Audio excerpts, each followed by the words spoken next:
যাদের জন্মকুণ্ডলিতে কালসর্প দোষ রয়েছে, কিন্তু হয়তো কোনো কারণবশত কোনো অসুবিধা থাকার জন্য এই মুহূর্তে স্থায়ী প্রতিকার নিতে পারছেন না, স্থায়ী প্রতিকার করাতে পারছেন না, তাদের জন্য আজকের এই বিশেষ টোটকা প্রতিকারটি আমি বলে দিচ্ছি। এর পাশাপাশি যারা হয়তো স্থায়ী প্রতিকার করিয়েছেন, স্থায়ী প্রতিকার নিয়েছেন, তাদের জন্য এটা প্রযোজ্য।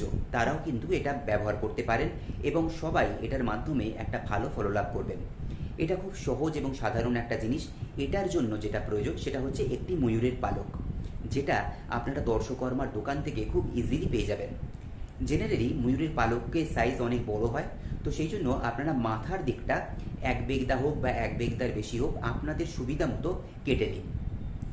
এরপর যেটা করতে হবে, প্রত্যেক দিন রাতে আপনারা যখন ঘুমোতে যাচ্ছেন তখন ঘুমোবার আগে বিছানায় বসে এই পালকটিকে আপনাদের মাথা থেকে পা পর্যন্ত 7 বার আপনার শরীরে বোলাতে হবে, ডাউনওয়ার্ডস, অর্থাৎ মাথা থেকে শুরু করে পা 7 বার বোলাবেন।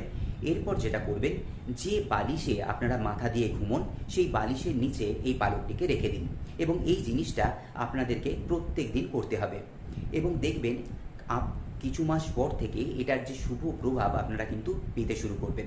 দেখবেন আপনাদের চিন্তা ভাবনায়, আপনাদের মানসিকতায় সমস্ত কিছুতেই কিন্তু একটা পরিবর্তন আসছে। তো আপনারা করুন, দেখবেন এর মাধ্যমে আপনারা কিন্তু সত্যিই উপকৃত হবেন, একটা ভালো ফল লাভ করবেন।